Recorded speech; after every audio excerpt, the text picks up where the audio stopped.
ในตอนนี้น้องสาวเข้ามาถ่ายรูปใกล้ๆกับน้องเราไปถ่ายรูปกันลูกมาถ่ายรูปกันยิ้มยิ้มยิ้มยิ้มยิ้ม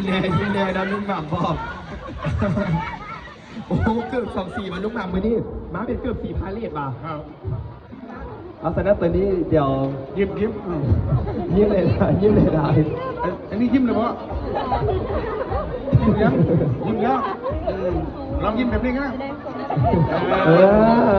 ยิ้มแบบนี้ชื่อยังเนี่ยฮะวิไลแสงวิไลอันนี้ล่ะโพวินอ้าวนี่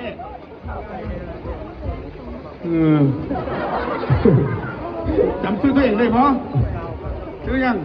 ใหญ่ชื่อใหญ่จำแหนมเบิ้งกันนะเป็นโมโนบางนี่คือข้าวหอมในชื่อยังเนี่ยอันนี้ชื่อยังเนี่ยซื้อในใจเลยมีชื่อยังเนี่ยซื้อยังงานเฮาซื้อยังอันเฮาเมื่อกี้ซื้อยังไปแล้วเรียบร้อยแล้วตื่นเต้นโควินนี่ซื้อยังเนาะซื้อยังนี่เนี่ยนี่1 บวก 1เป็น2 บวก 2เป็นมีอยู่5เอาออก1เหลือเป็นยัง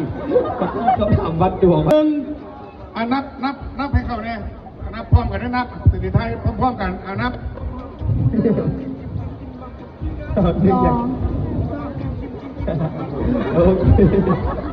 มันคือปวดขี่เนาะโอเคนะตอนนี้สั่งภาพเก็บภาพเด้อเก็บภาพชูมือ2 นิ้วชู2 นิ้วชู4 นิ้วชู5 นิ้วทำลูกหม่ำได้เด้อชูนิ้วเดียวจะชูนิ้วกลางคอได้ตัวนี้อันนั้นนิ้วโป้งนิ้วกลางไม่ต้องเด้อยิ้มโอเคใครเป็นแม่ใครเป็นพ่อมาเอาฮับลูกแล้วบ้านเนี่ยมาฮับลูกแล้วลูกกับคนไหนเดี๋ยวไปเบื้องหน้าก่อนอันนี้มานี่ปฏิท้ายว่าเจ้าลูกกับคนไหนมานี่เจ้านี่แหละแล้วเอ็กซ์คลูซีฟเลยมาเลย